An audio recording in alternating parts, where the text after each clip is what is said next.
রমাদানের 6th ব্লগে কেন আমি বাসায় ইফতারের আয়োজন করতে পারলাম না সেটা নিয়ে রয়েছে আজকের ভিডিও।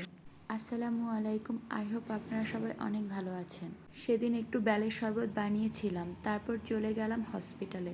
ডাক্তারের কাছেই আমার সিরিয়াল ছিল আজানের আগ মুহূর্তে। ডাক্তার দেখানোর পর বাসায় এসে ইফতারি বানানোর মতো কোনো এনার্জি এবং টাইম ছিল না। সো আমরা আসার সময় অনেকগুলো ভাজা পোড়ার আইটেমস এবং ছোলা কিনে নিয়ে এসেছিলাম। যদিও সেদিন আমরা অনেকগুলো ভাজা পোড়ার আইটেমস কিনেছিলাম মানুষ 2 জন হিসেবে। তারপর কিছুটা বুরিন্দাও কিনে নিয়ে এসেছি। বাসায় এসে আমি সবকিছু সুন্দরভাবে প্লেটে ডেকোরেশন করে নিয়েছিলাম। আর এই ভিডিও ক্লিপসগুলো ছিল আজানের একদম আগ মুহূর্তে। তারপর আমি টেবিলে সবকিছু সাজাচ্ছিলাম। আচ্ছা, যারা আমার ভিডিওগুলো পছন্দ করো তারা অবশ্যই লাইক অ্যান্ড কমেন্ট করে দিও কিন্তু। আর অবশ্যই একটা শেয়ার করে দিও। এই তো এখানে আমি বৃন্দাগুলো ঢেলে নিচ্ছিলাম। ইনশাল্লাহ তোমাদের সাথে নেক্সট কোনো বড় ভিডিও শেয়ার করা হবে। সবাই ভালো থাকবে, সুস্থ থাকবে এবং আমার জন্য দোয়া করো।